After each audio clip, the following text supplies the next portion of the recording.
നമുക്കിന്നൊരു പിങ്ക് ഇലയുടെ ഉണ്ടാക്കിയാലോ. ഈയിടെയായിട്ട് ഞാൻ അടുക്കളയിലോട്ട് കയറുമ്പോഴേ എൻ്റെ അമ്മയ്ക്ക് പേടിയാണ്, എന്തിട്ട് ഉണ്ടാക്കാനാണോ ഈ കയറുന്നതെന്ന് പറഞ്ഞിട്ട്. അപ്പോൾ അതവിടെ നിൽക്കട്ടെ, നമ്മൾ പോയിട്ട് പറമ്പിൽ പോയി ഒരു വാഴയിലൊക്കെ വെട്ടിയിട്ട് വന്നിട്ടുണ്ട്. ഇലയുടെയാണല്ലോ നമ്മൾ ഉണ്ടാക്കുന്നത്. പിന്നെ പിങ്ക് കളറിന് വേണ്ടിയിട്ട് ഞാൻ ബീട്രൂട്ട് എടുത്ത് ചതച്ചെടുത്തു കേട്ടോ.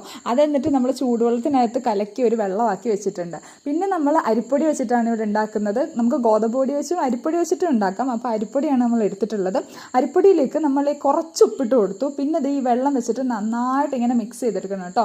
അപ്പോൾ ഒത്തിരി വെള്ളം ആകരുത്, ഒരു പാകത്തിന് വേണ്ടിയിട്ട് മിക്സ് ചെയ്തെടുക്കാം. പിന്നെ നമുക്ക് ഇതിന് വേണ്ടി തേങ്ങ വേണം ഫില്ല് ചെയ്യാൻ വേണ്ടിയിട്ട്. അപ്പോൾ തേങ്ങ സെറ്റ് ചെയ്ത് വെച്ചിട്ടുണ്ട്. പിന്നെ നമ്മൾ കുറച്ച് ചൂടുവെള്ളം ഉണ്ടാക്കി അതിനകത്തേക്ക് ശർക്കര എല്ലാം ഇട്ട് കൊടുത്തു. ശർക്കര ഇട്ട് ഉരുക്കി എടുത്തിട്ടുണ്ട്.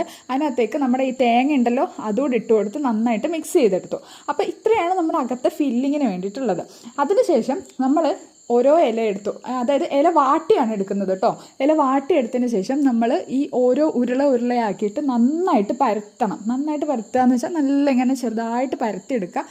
ഞാൻ പറ്റുന്ന രീതിയിൽ പരത്തിയിട്ടുണ്ട്. അങ്ങനെ പരത്തി എടുത്തിട്ട് നമ്മുടെ ഈ ഫില്ലിംഗ് ഉണ്ടല്ലോ, ഫില്ലിംഗ് അതിനകത്തേക്ക് വെക്കുക. വെച്ചിട്ട് നന്നായിട്ട് അടച്ച് വെക്കുക.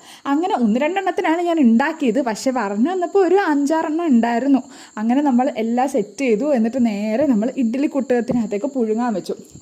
കുറച്ച് കഴിഞ്ഞപ്പോൾ തന്നെ നമ്മുടെ സംഭവം സെറ്റായി. എന്നിട്ട് നമ്മൾ അതെടുത്ത് ഇങ്ങനെ കഴിച്ചു. സംഭവം നമ്മുടെ ഇലയുടെ തന്നെ, പിന്നെ കളർ രസം അത്ര തന്നെ. പക്ഷെ കൊള്ളായിരുന്നു. നമുക്ക് സാധാ ഇലയുടെ തന്നെ, പക്ഷെ കളറ് നല്ല ഭംഗിയുണ്ട്, സൂപ്പറായിട്ടുണ്ട്.